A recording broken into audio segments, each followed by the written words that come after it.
नमस्कार माझ्या लाडक्या बहिणींनो, स्वागत आहे तुमचं एका नवीन व्हिडिओमध्ये। तर पहा, लाडक्या बहिणींसाठी अत्यंत महत्त्वाची अपडेट घेऊन आलेलो आहे। नक्की लाडक्या बहिणींसाठी अपडेट काय असणार आहे ते आपण पुढे पाहणारच आहोत। तत्पूर्वी लाडक्या बहिणी जर आपल्या चॅनलवरती म्हणजेच क्रिएटिव्ह मराठी या चॅनलवरती जर नवीन आला असाल तर क्रिएटिव्ह मराठी चॅनलला सबस्क्राइब करून बाजूचे बेल आयकॉन देखील प्रेस करून टाका, कारण या चॅनलवरती असेच इन्फॉर्मेशन व्हिडिओ पाहायला मिळतात। तसेच वेगवेगळे जॉबशी रिलेटेड किंवा वेगवेगळ्या अभ्यासाशी रिलेटेड सर्व काही एकाच चॅनलवरती आपल्याला पाहायला मिळतात।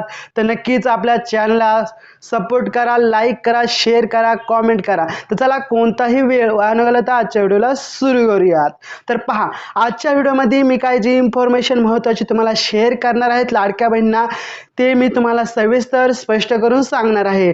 आणि तुम्हाला या साईटला देखील स्क्रीनवरती पाहायला मिळणार आहे मी जे काही तुम्हाला स्पष्ट करून सांगत आहे। तर पहा, आजची जी महत्त्वाची अपडेट आहे, मुख्यमंत्री माझी लाडकी बहीण योजना खरंच लाडक्या बहिणींच्या अर्जांची जी आहे ती छाननी होणार का, तपासणी होणार का? मी या साईटला कॉम्प्युटर ठेवलेला आहे आणि कॉम्प्युटरची स्क्रीन तुम्हाला या साईटला दिसणार आहे। मी इथे बघून तुम्हाला स्पष्ट करून सांगणार आहे। तर चला लवकरात लवकर सबस्क्राइब करून टाका, लाईक करा, असंच इन्फॉर्मेशन व्हिडिओ पाहण्यासाठी चॅनल देखील सबस्क्राइब करून टाका। चला पुढे। हा, मुख्यमंत्री माझी लाडकी बहीण योजना खरंच लाडक्या बहिणींची अर्जांची छाननी होणार का, तपासणी होणार का, अशा अनेक अपेक्षा किंवा लाडक्या बहिणींना जे वेगवेगळे प्रश्न आहेत ते पडून राहिलेले आहेत, तेच आपण आजच्या व्हिडिओमध्ये सविस्तर जाणून घेणार आहोत। तर पहा, यामध्ये असं सांगण्यात आलं आहे की लाडकी बहीण योजना जेव्हापासून सुरुवात झालेल्या आहेत अनेक बहिणींना लाडक्या बहिणींचा लाभ देखील मिळाला आहे, परंतु आता ज्या बहिणींना लाभ भेटलेला आहे त्याच बहिणी अपात्र ठरतील का आणि का ठरतील म्हणून अर्जांची तपासणी झाल्यानंतरच हे आपल्याला पाहायला मिळणार आहे। परंतु याच्यामध्ये काही आपल्या समोर न्यूज जी पाहायला मिळाले आहे त्याच्यामध्ये असं सांगण्यात आले आहे की महाराष्ट्रातील महिलांच्या आर्थिक स्वावलंबनासाठी शासन 2024 साली म्हणजेच मागच्या वर्षी तर मुख्यमंत्री माझी लाडकी बहीण योजना जी योजना आहे ती सुरू केलेली होती आणि या योजनेअंतर्गत महिलांना दर महिन्याला 1500 रुपये भेटत होते। त्याच्यामध्ये बदल करून सरकार मार्च महिन्यामध्ये 2100 रुपये करण्याची दाट शक्यता आहे, हे देखील यामध्ये स्पष्ट करण्यात आलेलं आहे।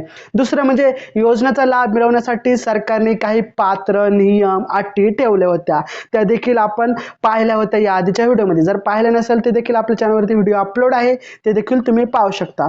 दुसरं म्हणजे ही जी योजना आहे ही 21 ते 65 वर्षातील ज्या महिला आहेत, तरुण आहेत, त्यांच्यासाठी ही योजना आहे।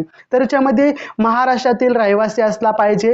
मुख्यमंत्री माझी लाडकी योजना जी आहे योजनेचा लाभ मिळू शकतात, परंतु आर्थिक कुटुंबातील वार्षिक उत्पन्न जर 2.5 लाखापेक्षा जास्त असेल, पहा, जर आपल्या कुटुंबाचे लाडक्या बहिणीच्या कुटुंबाचे वार्षिक उत्पन्न जर 2.5 लाखापेक्षा जर असेल तर तुम्हाला या योजनेचा लाभ घेता येणार नाहीये, असं सरळ त्यांनी स्पष्ट केलं होतं। यामध्ये हमी पत्रामध्ये देखील आपण नमूद केलेलं पाहिलं होतं। तर पहा, पुढे आहे तसंच पात्रतेत इतरही काही अटी दिलेल्या आहेत। मिळालेल्या माहितीनुसार आतापर्यंत कोट्यावधी महिलांना या योजनेचा लाभ मिळालेला आहे आणि डिसेंबरचा हप्ता देखील तुमच्या अकाउंटला आला असेल तर कमेंट बॉक्समध्ये नक्की सांगा, होय मला आलेला आहे। नसेल आला तर सरळ सांगा नाही आला, देखील त्याच्यावरती आपण व्हिडिओ बघू, का आला नाही त्याचे देखील आपण प्रश्न पाहूयात। तत्पूर्वी ही न्यूज पाहूयात। पहा, परंतु आता मात्र सर्व लाडक्या बहिणींना चिंता लागून राहिली। कशाची चिंता? का आमचे जे पैसे आलेले आतापर्यंत, परंतु आमच्या लाडक्या बहिणींचे म्हणजे आमचे जे पैसे आहेत ते इथून पुढे येतील का, आम्ही पात्र ठरू का, आमचे पुन्हा एकदा अर्जांची जर पडताळणी झाली तर आम्ही यामध्ये पात्र असू की नसू, असे अनेक लाडक्या बहिणींना प्रश्न पडलेले आहेत। अशी सर्वत्र चर्चा देखील सुरू आहे। तसंच काही ठिकाणी लाडकी बहीण योजनेतून मिळालेल्या पैसे लाभार्थ्याच्या खात्यावरून परत काढून घेतले जात आहेत, असे देखील अफवा आपल्याला पाहायला मिळते, परंतु असं काही नाहीये। लाडक्या बहिणींच्या खात्यावरती पैसे येत राहतात।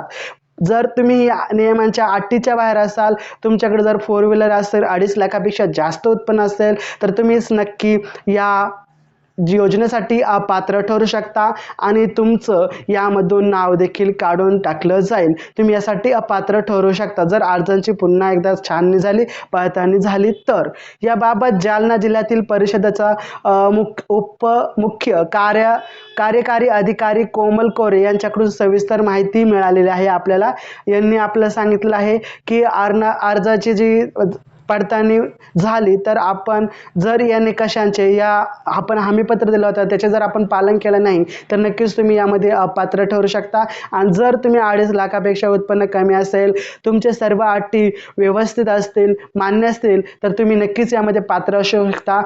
पाहूया, खूप महत्त्वाची बातमी आहे ही आणि याच्यामध्ये सर्व प्रश्नांची उत्तरे मला वाटतं तुम्हाला मिळून गेली असतील. असेच इन्फॉर्मेशन व्हिडिओ पाहण्यासाठी क्रिएटिव्ह मराठी चॅनलला सबस्क्राईब करून ठेवा, लाईक करा, शेअर करा, आपल्या माता भगिनींना देखील शेअर करून ठेवा की असे इन्फॉर्मेशन व्हिडिओ येत राहतात. तत्पूर्वी जय हिंद, जय महाराष्ट्र, वंदे मातरम.